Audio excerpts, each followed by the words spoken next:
Okay, we will go ahead and get started. Hi, everyone. I'm Steve Seepersod coming to you from the campus of Binghamton University. Thank you for joining us here on today's webinar titled Empowering Women in the Technology Sector. This is part of the Binghamton Learning Network webinar series.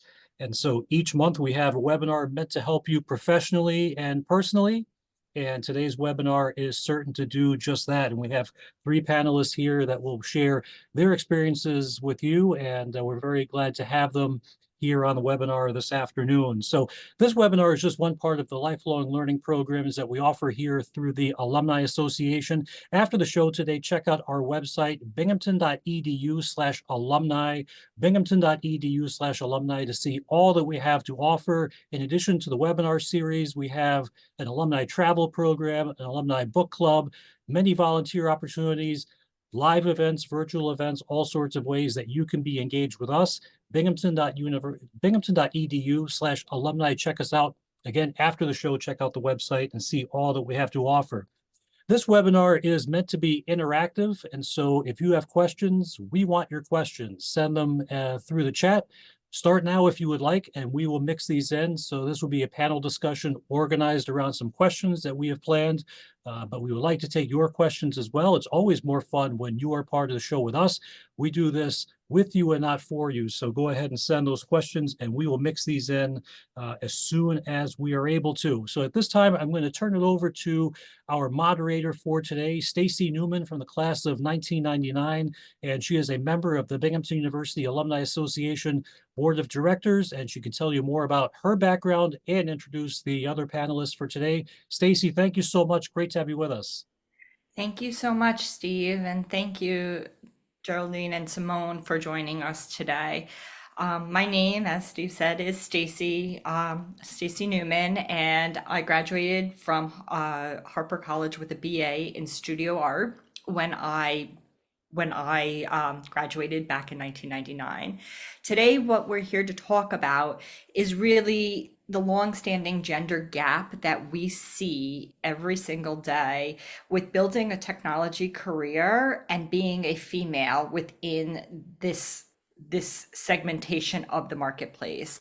I can talk about it, and I'm sure Simone and Geraldine will talk a little bit about where the majority of the meetings I go to, I may be the only female in the room at that table. And so what we wanted to do today was talk a little bit about, is there really a glass ceiling and how to get past that? And really that there are workplace challenges, but how can we overcome and triumph? Because we are just, we are innovative, we are smart, we are creative, and there is no reason that any one of us couldn't be sitting at that table, and more females, as it is a minority within the technology industry today. So to just tell you a little bit about who I am, and then I'm going to turn it over for our other guests to introduce themselves, is, as I mentioned, I graduated with a degree in studio art. I then went on to work for IBM and as part of their human factors division. And from there in IBM, working within both in Poughkeepsie, New York, and then out in Silicon Valley with them within their content management and DP2 software offerings. I ended up doing my master's degree from Rensselaer Polytechnic Institute with a master's in human computer interaction. And so I was mixing both graphic design with ultimately the interaction design. And from there, I went on to come back to the East Coast, and I ended up working I did everything from small startup back to Fortune 500, and have become, through my years of winding through this path, doing everything from managing full stack development to solution architecture to now running, I now run artificial intelligence and machine learning, governance, strategy, data science, and environments for a line of business within JP Morgan Chase. So it's a really interesting path, and I'm excited to hear about Geraldine and Simone. So I want to open it up to them to also talk a little bit about themselves and introduce themselves. And just so everybody knows, I do live in Pennsylvania. I'm not far from Binghamton. And I have three small children who are 10, 7, and 5. And they're very excited and hopefully will be bear cats one day. Geraldine, let me turn it over to you to introduce yourself. I'm Geraldine MacDonald. I graduated from Harper College in 1968, long time ago. And I live in California, so it's still early in the day here. I moved here mostly to be near my daughter and my 2 grandsons. And that has been well worth it because I get to spend time with them regularly every week, actually. But I did get a master's in computer science from the Watson School along with during my career. And I have worked at various companies, but the last place was building the networks at America Online, or AOL, which was probably the most interesting in that it was such a unique business at the time. And of course, as Stacy said, I was often the only woman in the room, or maybe there would be 2 women in the room. And I did this for 10 years, and it changed somewhat over time. And after that, I started working as a consultant. I've worked on a couple boards and other things like that. And I pursue some other activities these days, but mostly I've become a granny. So that's what I do now. That's awesome. I'm so glad to hear it. Where in California are you? Northern or southern? I am in Los Altos, which is right in Silicon Valley and sort of surrounded by Palo Alto, Cupertino, I Mountain View. definitely know that area. I lived in the Bay Area for 5.5 years. I interned for NASA Ames while I was out there. So it's a You were great area. close. So I'm right in the thick of it. And it is really interesting. You can pursue lots of different avenues, particularly for lifelong learning when you live in a community like this. That is true. That is true. Thank you so much. Simone, I would like to give you the floor to introduce yourself. Sure. Hello, everyone. My name is Simone Sterling, and I'm a 1998 graduate of Harper Law Council. Of Harper. I'm on the Harper Law Council. That's what I'm saying that. Of Harper College. And after graduating with a degree, I did a dual major in philosophy, politics, and law, which is known as the PPL major, and history. After that, I did go on to law school. I attended Indiana University, the Morris School of Law in Bloomington, Indiana. After law school, I came back to Binghamton and I worked for a year for a Supreme Court justice in the Broome County Supreme Court. And after that, I relocated to New York City, which was my original place of origin before I moved to Binghamton to pursue my studies there. During the course of my returning to New York City, through a course of very different events, I ended up making a transition into working in the technology space, which is where I continue to work now. And so I made a career transition many years ago, and I've been working in the fintech space most recently.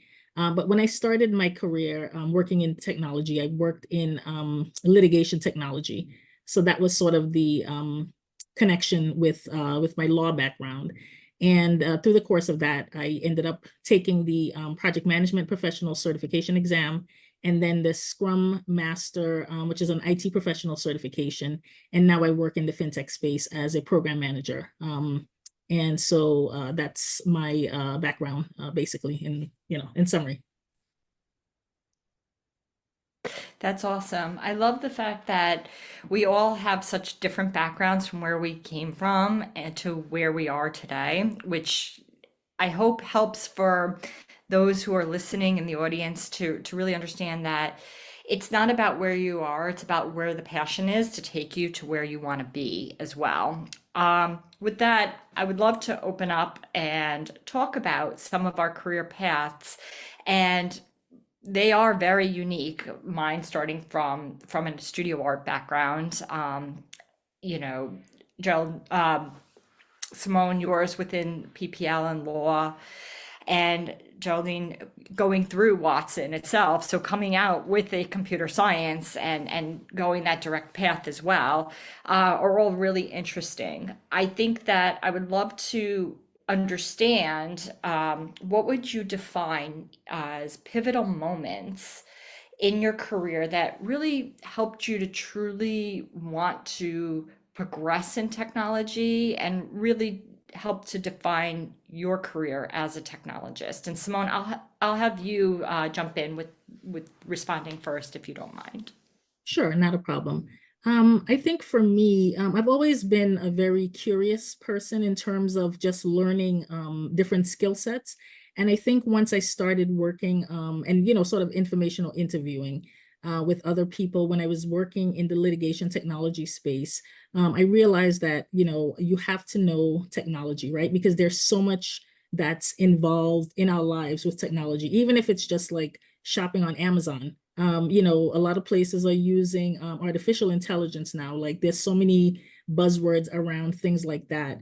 And I think I started to realize that even as a lawyer, you still need to know technology. You need to know, a lot of lawyers, I hate to say it, are technology deficient, to put it nicely, because I sort of rely on other people to do some things for them, whether it's just knowing how to figure out, something on your machine. And so I think for me, I always like to be resourceful and I like to be empowered. And I don't like to have to rely on someone else to show me something. So if it's something that I can learn, so that I think that was the pivotal moment for me, is doing my work and then realizing that technology informs a lot of that. And I needed to learn how to do that myself. So I started seeking out resources and opportunities to learn. And that's what sort of led me on the path. Awesome.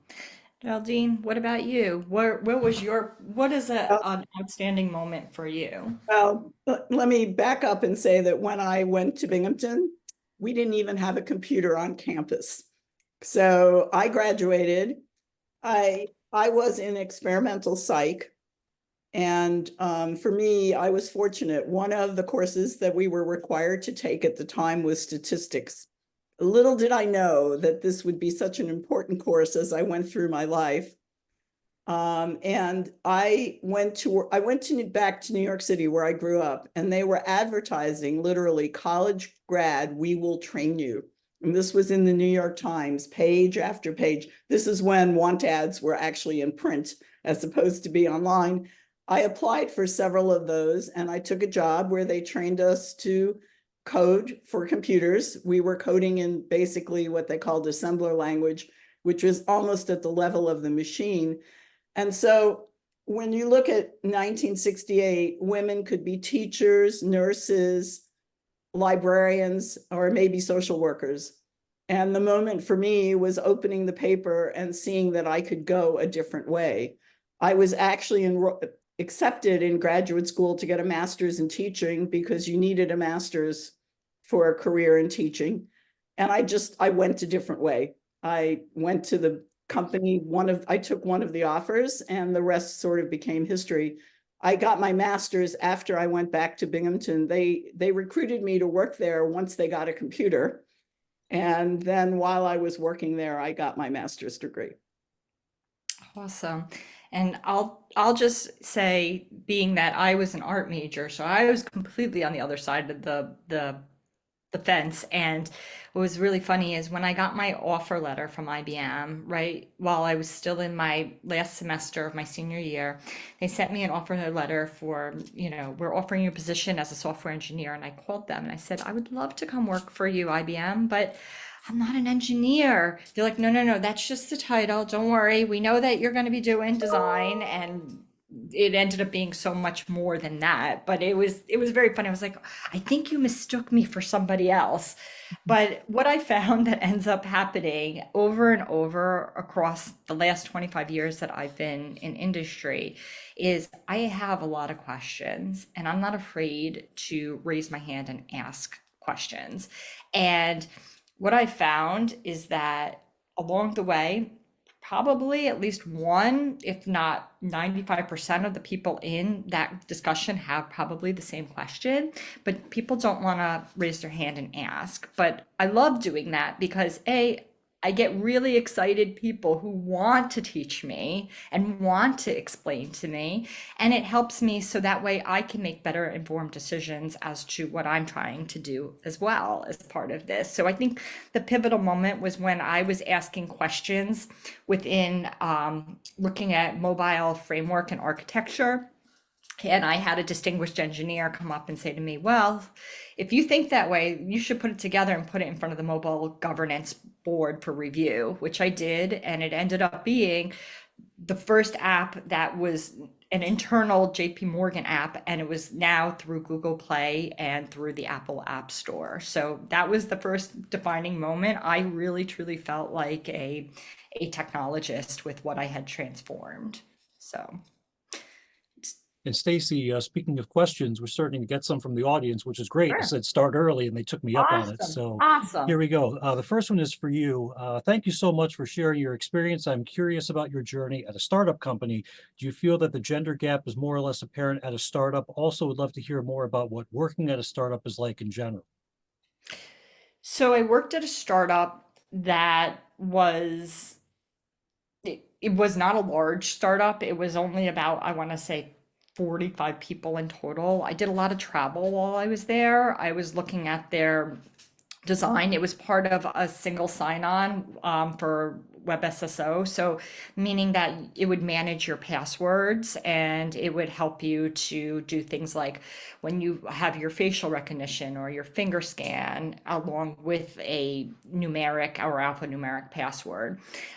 Working there was great from the fact that I got to travel. I traveled a lot. I did ethnography in 36 countries in 24 months, which was a lot of travel. I ran out of pages in my passport in Singapore, so I had to run to the embassy so I could come home and they could actually stamp a page for me to get back into the United States at that time. Working at a startup, I think, some of it is, it's more, it's a lot of grassroots, right? I think female versus male, I think it's about, what do you have to say? And are you really, do you feel strong enough and opinionated enough to really come to the table and have that conversation?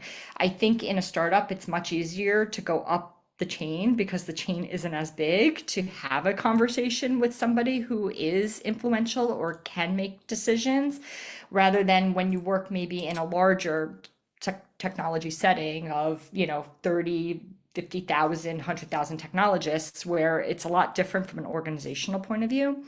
But what I will say is, I truly believe that it doesn't, from my point of view, it shouldn't matter if you are a female, a male. It shouldn't matter where you're from. It shouldn't matter what your beliefs are. And none of this should matter. What should matter is what you have to say and what you have to offer into the conversation, and to be confident enough in that conversation. I will tell you, that startup ended up getting bought by Oracle. So technically, if you look them up, I've worked for all Fortune 500 companies now because they got bought out by Oracle.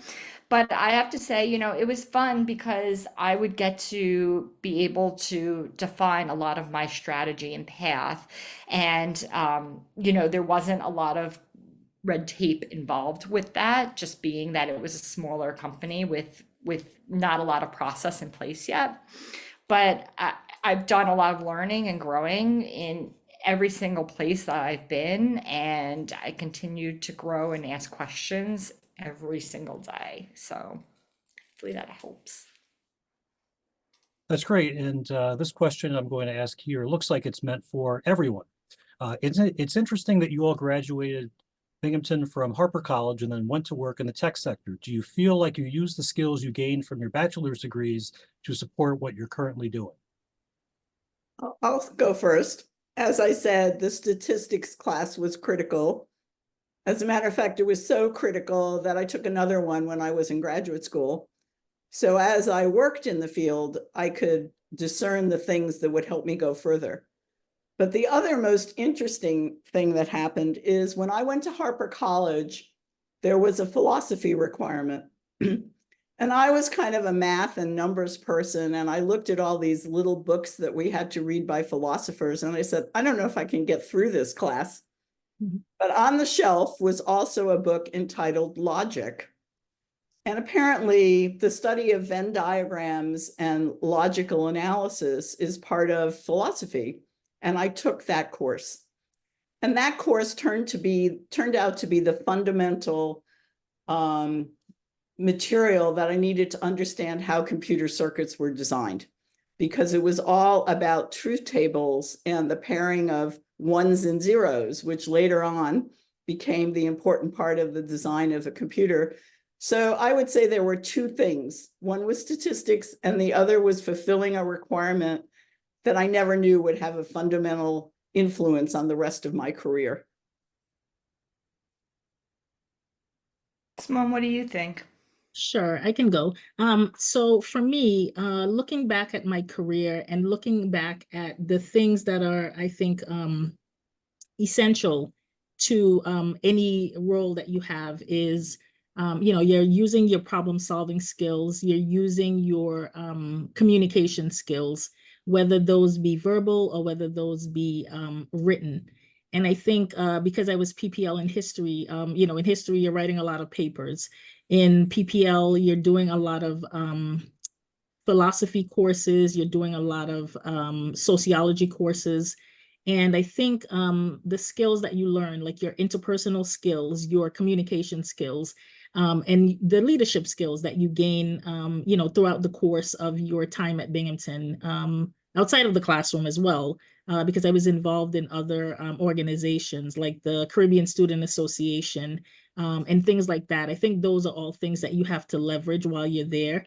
And those are going to give you the skills that are necessary so that when you get into the workplace and you have to do, anything that has to do with team building, or you have to compose emails, or you have to present to senior stakeholders, those are things that I definitely learned at Binghamton, and I have leveraged those throughout my career. So I think it's all about how you take those skills and transition them and continue to build on them as you go through your career to to be able to have the soft skills outside of the technical expertise that you will be called upon. As if you're a subject matter expert in your particular area, you still will need those soft skills to be able to communicate with your team and to be able to, be collaborative and things of that nature. So that's what I would say are the things that I took away from my experience at Binghamton.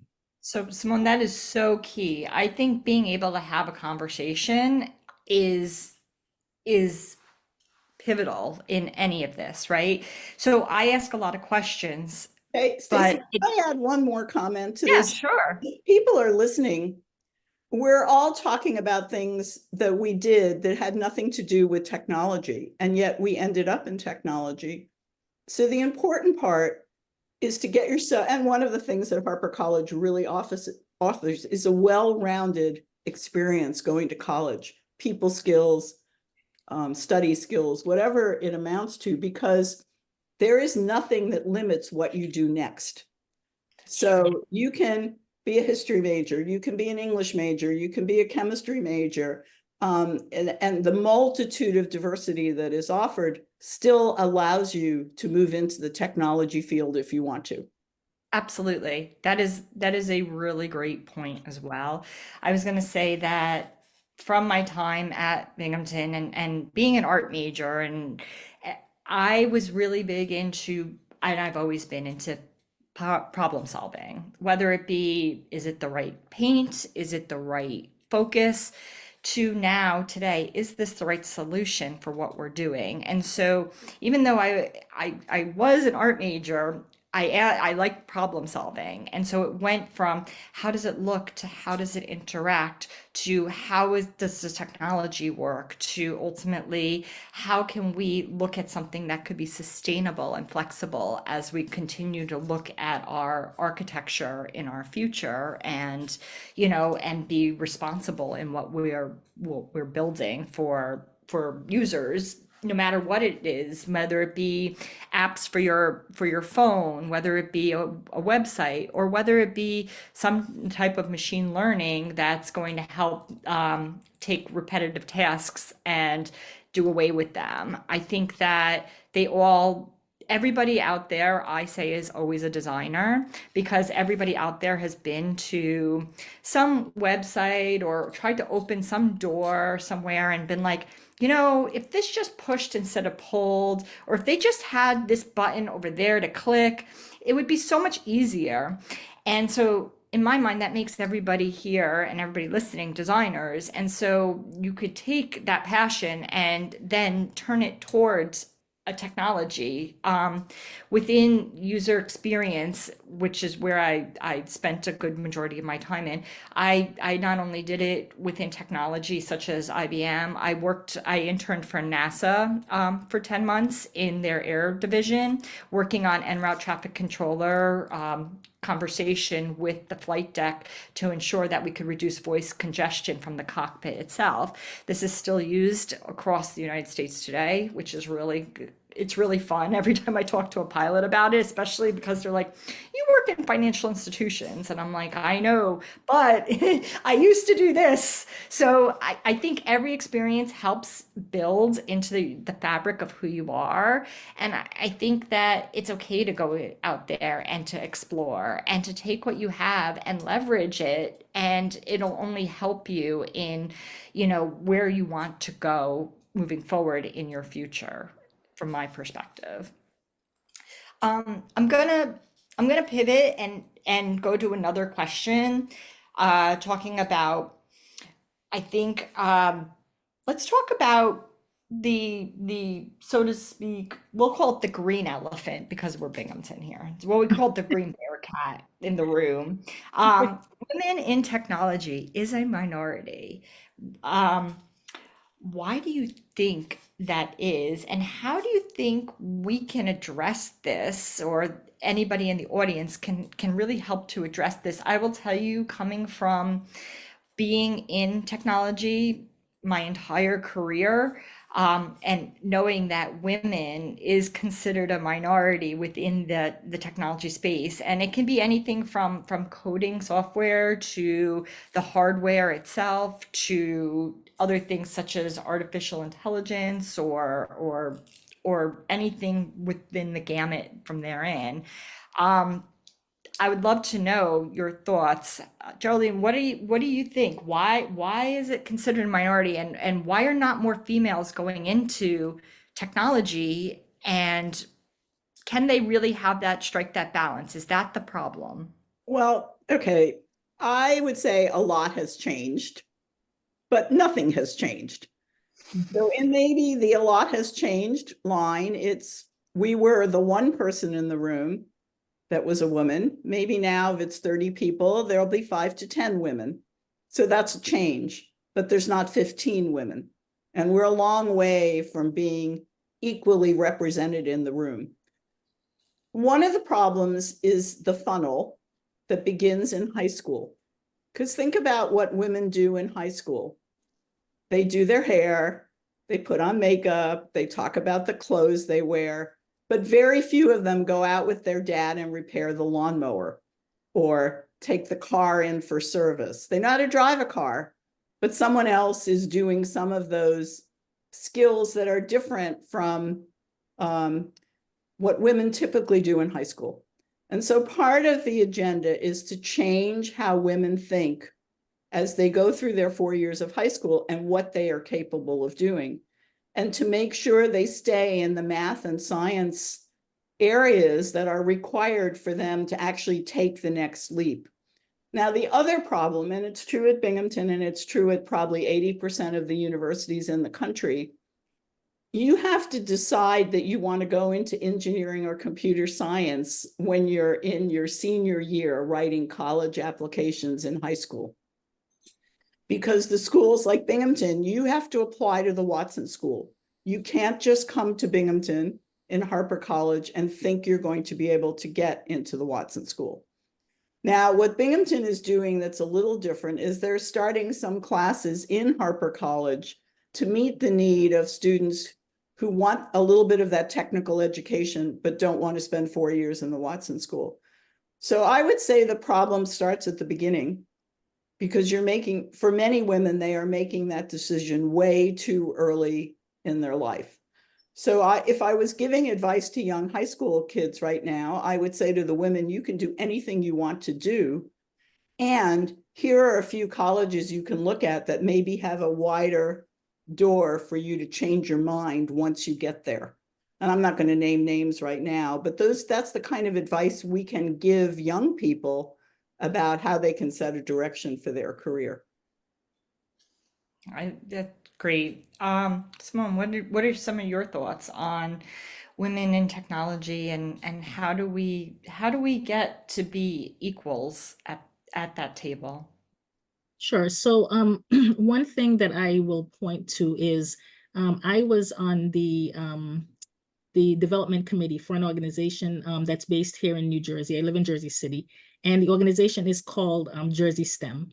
And the mission of that organization is to involve middle school students, particularly Black and Hispanic women or young girls in the STEM curriculum. And I think the person who came up with this vision realized that there was a lack of, women in the STEM careers. And so there is an opportunity through that nonprofit organization to address that problem.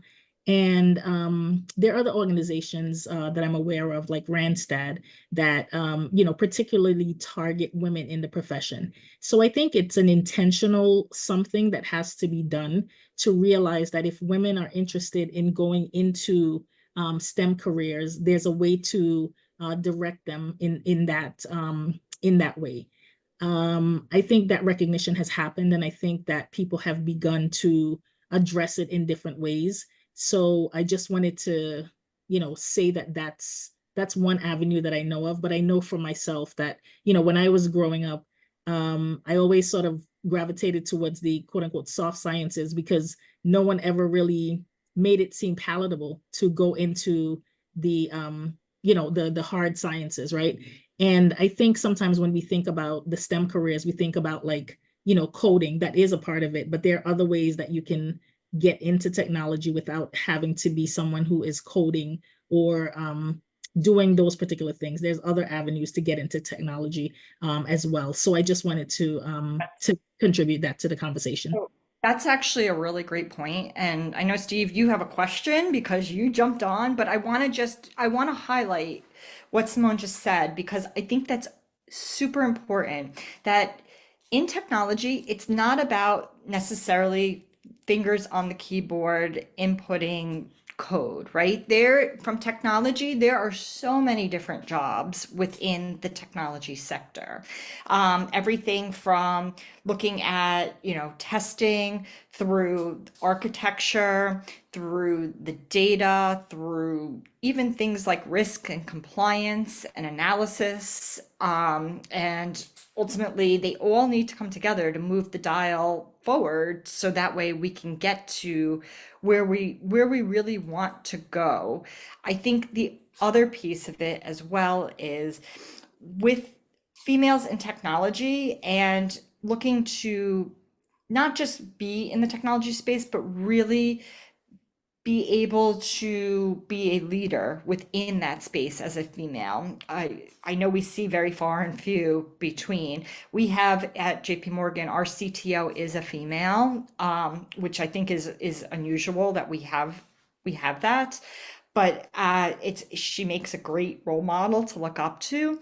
I think sometimes, Geraldine, when you talk about things have changed and things haven't changed. So some of the stereotyping of your mom and you need to be home to meet the bus, or you need to be there when they're sick or there's a boo-boo, versus, that you're working late on a call or solving an incident overnight. And I think those are some of the things that we still run into conflict with all the time, with how to balance some of those things out with that still, talking about being a mom and being a caretaker and still wanting to be successful in your job, and how do you really balance that? And I think that's some of the reason as well. We see a lot of people who will go out and they will have adopt or have a baby, and a lot of them don't come back into the workforce, and by the time they're ready, they're so apprehensive because the technology goes so fast. I think that that's a piece that we need to do a better job of, is really, making sure that we can flex to our talent as well. Steve, I want to turn it over to you because I know that you have some burning questions you would love to ask us. Yes, whenever my little square lights up, it means an audience question, but just one for now. So here it is. With recent layoffs in the tech sector, how realistic is it to secure a job in this field right now? What factors should job seekers consider? I'm gonna, since I live in layoff country here to a certain extent, even when I worked at AOL for 10 years, every 2 or 3 years there were layoffs. Business was good, but there were still layoffs. So one part of the company might have been terminated or reorganized, and people would be laid off, but the company would still be recruiting new employees. So I would not take layoffs as an indicator that there isn't going to be a job. The job just may be somewhere else in the company. All the companies use online applications now as starters. I mean, some also use recruiters, but I would not say that just because, let's say, Google is laying people off, that they're not also hiring, because companies are very large. They close a division, they reorganize a division, they move a division to another state. And the way the employment laws work, they have to, in the case of California, tell the state of California that they are going to be laying off people. So it always makes the headlines. But that doesn't necessarily mean that there won't be new jobs. So if you're young and you're energetic and you have a good skill set, don't stop applying for those jobs. The other piece of it is, I think that with the buzzwords of artificial intelligence and machine learning, everybody, or I won't say everybody, but I will say a large population out there feels that the jobs that they would want to be going after are being taken by machines and by artificial intelligence. And what I will tell you, as somebody who works within artificial intelligence and machine learning, it's not coming after your jobs as a technologist right here, right now, not right within the next, few years as well. Because one of the things that's so important that I think people don't necessarily understand about machine learning is that it's not always right. And this is when you really need people who have expertise to be able to, even if you have artificial intelligence helping to code something, you need to be able to review that suggested piece of code to make sure it's accurate. Because if it's not, you could be on a house of cards, right, and fall down. And that's what they call hallucination, if you ever have heard that terminology within artificial intelligence. And so you still really do need humans who have experience to be able to really understand and be able to determine when there's something is right or whether it's something that needs to be corrected. And case in point, because when we talk about artificial intelligence, one of the bigger large language models that everybody knows is OpenAI's GPT-4. And what I will tell you is, even in GPT-4, which everybody knows, and even in Omni, which is true multimodal today, it's still, if you prompt it to draw you a right arrow, it will do it. If you ask it to prompt it to draw you a left arrow, it cannot do it. You can prompt it 6 different ways to Sunday. It can't do it. And they can't seem to train this out of it. And so it's a really interesting problem, right? So it's a hallucination. And only as a human would we know that, because the machine thinks it's doing the right thing when you say draw a left arrow and it draws you a right arrow. So we need that human gut check. We need that human in the loop to be able to make sure that we are doing the right things. And as we're building, we aren't doing something that's going to be harmful, yet something that's going to be helpful. And so I believe that there is a lot of jobs out there and I can tell you, companies are excited to teach as well, and they want people who have passion and who want to learn. So if you're one of those people who really wants to learn and to, you know, roll up your sleeves and get your hands dirty and problem solve, then there's always going to be technology out there that you can definitely find a perfect place for yourself in.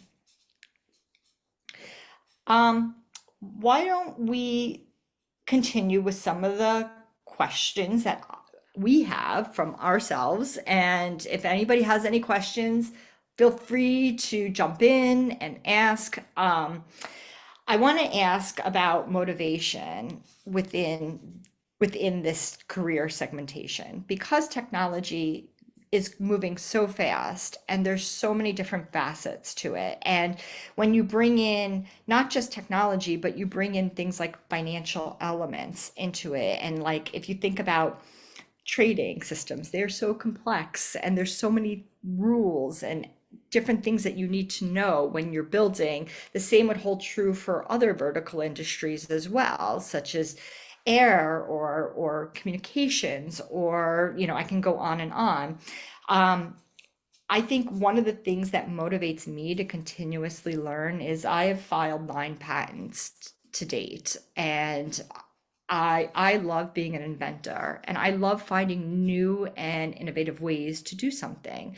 So if we need to get from A to D, I want to figure out what would be a novel way to do it that could be done that nobody's thought about. And to me, that's always the hook that brings me back in to keep wanting to learn and ask questions. And so I think doing innovation, I became a prolific inventor at JP Morgan Chase a year ago. And I just filed my 9th utility patent a couple months ago. I think it's that piece of it, and mentoring others who are really interested, to have them growing and learning and exploring, I think is what it keeps me interested in wanting to keep learning and keep helping and keep making things better and improving, you know, one innovation at a time. Simone, from your perspective, what's the hook that keeps you interested in and going within this space? Sure. So I think exactly what you're saying, the learning and development aspects of your career. In banking, I know that we're always, you know, we have mandatory trainings, right? Depending on your particular skill set. So I think that's part of the learning that you do. Like, so, you know, if you're in a data governance role, you're learning about data governance, but there may be some other policy that's an associated policy that touches on, you know, risk and compliance. Or even when you're sort of doing your performance review, there are certain things that you're expected to know, or, you know, your leadership skills or different things that you're expected to do. Or just curated learning that your company may assign you. I think that kind of begins the journey of your exploring what things you want to continue to, you know, to develop in your career. I know, like in project management, we have the continuing education, professional development units. So that's one way of sort of doing that. So I think just having a growth mindset and wanting to, you know, develop yourself as an individual. So your personal development as well as your professional development, those are the things that, you know, I find interesting. And if I find a course, you know, whether it's on like Coursera or Udemy or something that's given at work, I want to continue to build on those things and build on my skills.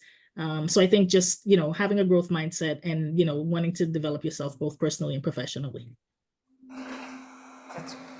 Jolene, I know you're chomping to get in. Oh, that's okay. I agree with Simone 100% that you have to keep yourself active, particularly in the learning opportunities that are given to you. Sometimes there are outside learning opportunities that also, like if you are near a local university, very often the company you work for will pay for you to take a course there if it's job related. And it might be a little more challenging, but the interesting thing about going outside the company is you also hear other people's ideas, because the course will be shared and there will be people from many walks of life. And I've done this, I continue to do it because I happen to live near Stanford University. And the continuing learning is just essential to being able to continue to contribute. And particularly, let's say you work in a space where you don't understand data science.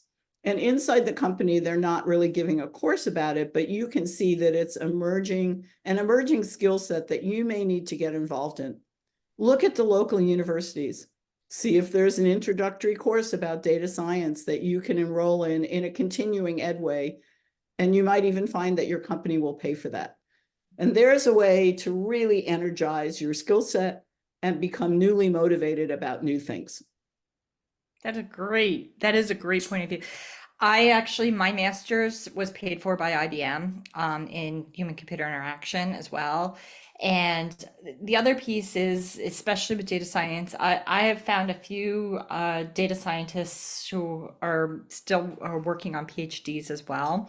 And they are kind enough to give me an hour, once a week, and it's an Ask Me Anything hour. So I will just ask any questions that I have, and they'll help me connect the dots. So, if you, it's another way if you know somebody, or you can even go to probably a local university or learning center and ask where their technology, teachers or professors are, and I'm sure that they would love to have a meet and greet and talk to you as well. So I just wanted to jump in and say one thing about that. To piggyback off of the question earlier about the layoffs, continuing to learn and continuing to network and informational interview with other people, keeping your network strong, so that you kind of have a pulse on what's happening, so that if you do need to pivot for whatever reason,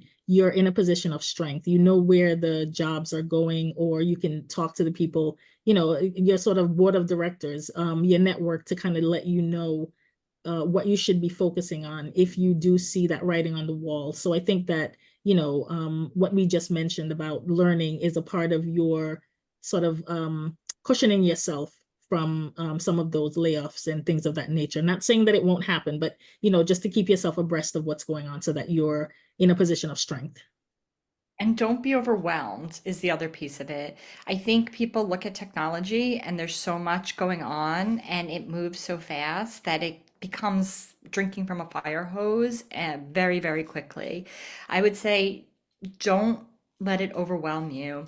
If you want to learn about data science, go in and just take off, you're not looking to boil the ocean. You're looking to, make a fry up like an egg or something. We'll keep it small. We'll go to brunch down the road.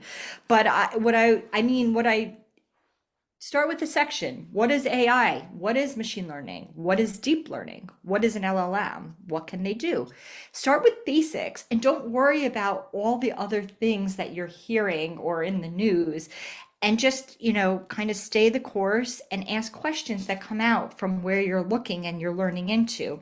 Because if you let all of it just come at you, it would be really exhausting and it's really hard to figure out where to go. But trust your gut and find a direction. And if you have a question, on your journey, that's why we have like Binghamton University alumni and our network, and you can always reach out to the Alumni Association, to the board, to the Fleischman Center, to the mentor matching, and we can help. And I am always happy to help, as I'm sure my other two fellow alumni are as well.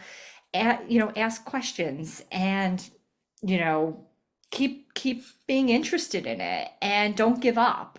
And, it you'll find where you need to go. And let me tell you, it can be really fun. And because we spend the majority of our life, our week doing something, we might as well be learning and excited and challenged by it. So that's kind of my thought on it. I don't know, Steve, do you have any other questions that you would like to ask, or does anybody have any questions about, managing, technology careers or senior leadership careers, with managing a family or other things. I run. And by the way, back to that question of my degree in art from Binghamton, I am now actually working on, as a side project, I've been picked up by a print house publishing, and they are actually publishing a limited edition series of my prints, that will be made available to collectors starting in September. So I still use what I did from my undergraduate degree to today. So just throwing that out in there.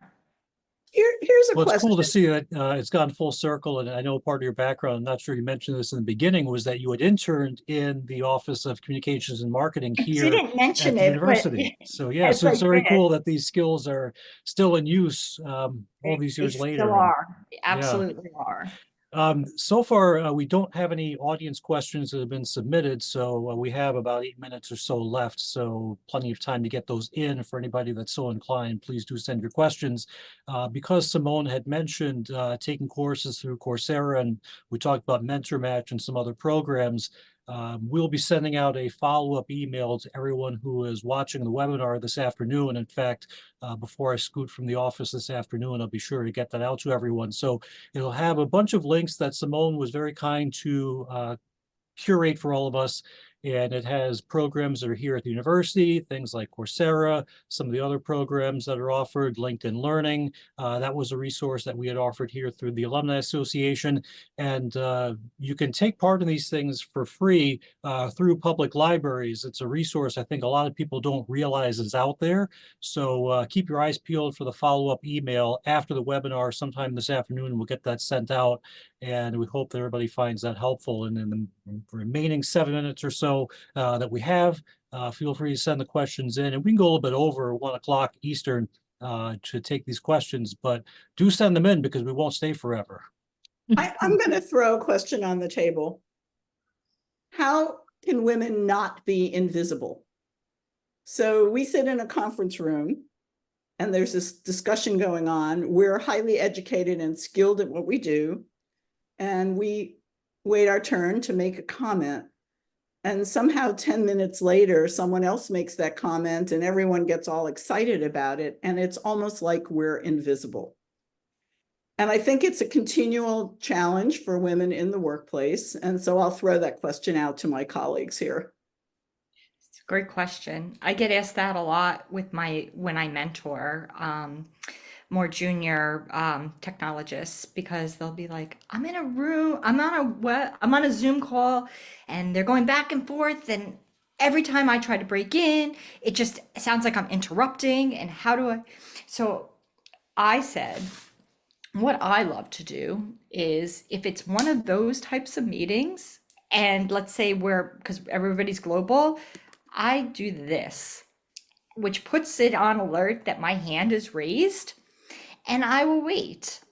And I will wait for them to take a breath, and I'll be like, my hand's been raised, and I just wanted to throw in about this before we move on to the next topic, just so, it gets said. And so I think you have to be a little bit brave and a little bit bold, but also have the socio-emotion intelligence to be able to say, here's an okay time to break in, not with something that's long-winded, but that connects it together, gives my piece of information, and then allows the conversation to continue, or it can pivot from that point. But I think some of it is being bold and brave enough to really make sure that you find that piece. If you're listening, if you can find that piece, that pause, and jump in, and not to take over the conversation, but to say, oh, I wanted to just comment on that last point before we move on. And I think that's how you start to make your way in. That's what I do when I'm sitting in meetings with lots of senior people. It's short, it's brief, it's to the point, but I make sure that I am heard in that call as well. So I always have to be a little bit brave. Sure. So I have a mentor that told me once that when you're in a meeting, she says you have to claim your seat at the table. And I think it's exactly what Stacy was just describing. You have to just be bold and say what it is that you have to say, because you're not just there to just, be at the meeting. You're there to also make a contribution. And so I think you just have to make that contribution and say something that is, relevant to whatever is being discussed.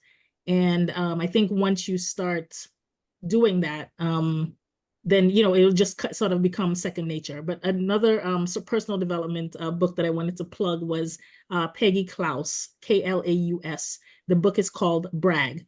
And I think it's called The Art of Tooting Your Own Horn or something to that effect. That's one of the books where she kind of encourages women to stand up, right? And to say something in an environment where you may not necessarily feel comfortable or where you're in a minority. So I just wanted to throw that out there as well. That's actually a great point, because also with looking at jobs and applying for jobs, it's known that women will not apply for a job unless they feel that they have 90% of the nice to have or required things that are listed in the skills, whereas your male counterpart will apply at about 65%. So I think it's, again, that being brave and being bold and saying, like, it's okay that you don't have what the laundry list of what their asks are, but coming to the table to say, like, I have this solid foundation and I have passion and I want to learn. And I think that doing that and applying and having that conversation will set you up for a lot of success as well. I mean, I still sometimes submit a resume for a consulting job. And interestingly, I will always include some things I do that have nothing to do with the job. And I think people are interested in things like, and this isn't necessarily me, I run marathons, or I bicycle with a biking group, or I tutor kids in English nights and weekends. I mean, sometimes it's more important to write that last paragraph about what you do besides what they want, because you might actually be hitting a management team that appreciates the fact that you do these other things. It shows a lot about you as a person. Yeah. How well balanced that you can be as well. So it's about the skills, but it's about outside as well. And we get volunteer days to be able to go off and do volunteer work at our company. I just finished an Ironman relay up in Musselman on Sunday. So, and I have, like I said, 3 small children, and I'm doing printmaking still on the side. Do I sleep? Well, it depends on if the day doesn't end in a Y, maybe. But I try to talk about all the different things that I'm also doing, because they all can interrelate into who I am as an individual and how I can contribute and how I think about things a little bit outside the box. So with that said, I know it's 1 o'clock, and this has been a really, really amazing conversation. Geraldine and Simone, thank you so much for spending an hour talking with me and with everybody out there. I hope everybody took away some good tools for their toolkit out of this. And thank you to Steve for setting all of this up. And if anybody has questions afterwards or would like to contact, I'm more than happy for you to let them have my contact info, as well as Simone and Geraldine as well. And we'd love to hear from them. And we want everybody to keep doing amazing things, and we want to hear all about the success. So whether you're morning, afternoon, or evening, wherever you are in the world, we wish you a lot of success in all of your future technology endeavors. And thank you to the 3 of you for taking the time to be part of this program. I know that you shared a lot of personal stories, and it was very important to you to have this time to help the alumni network and share what you've gone through, both good, bad, and in the middle in the terms of your career paths. And the big thing about it is that it helps alumni, it helps students along their way. And so I appreciate you taking the time to make a difference. And so I'll be sending out the email a little bit later on this afternoon. If you think of a question for Stacy, Geraldine, or Simone, or all three, or any combination of the three, certainly feel free to respond with the question and I'll forward it along. And they definitely feel strongly about not only wanting to help people during the program today, but also having it as a continued resource available to you. So feel free to take advantage of it. That's one of the great things. I always say it's one of the great things about the Binghamton Alumni Network is just that spirit of helpfulness. And I've never heard anyone say, I reached out to somebody and asked them for help and they just said no, they didn't want to help. They were always very, very willing. So thank you to all three of you. And just really quickly before I cut everybody loose this afternoon, just want to promote some upcoming programs. It's not often that we have a webinar here during the summer, but we all felt strongly about wanting to present this content and we didn't want to wait until the fall because we know this information is helpful right now. So glad we can have this as a value add here in the summer, but we have 3 great webinars that we're planning for the fall. In September, we'll have a program on long-term care insurance. In October, we'll have a program on how to make a career pivot. And in November, we'll have a program I've wanted to do for a while, and I know that there's some people that really benefit from this information. It's how to get your work into print, program for aspiring authors to find an agent, to find a publisher, and that's going to be in November. So we will wrap it up for today. For Stacy, Simone, and Geraldine, I'm Steve Seepersod. We will see you on the next webinar. Thank you again very much.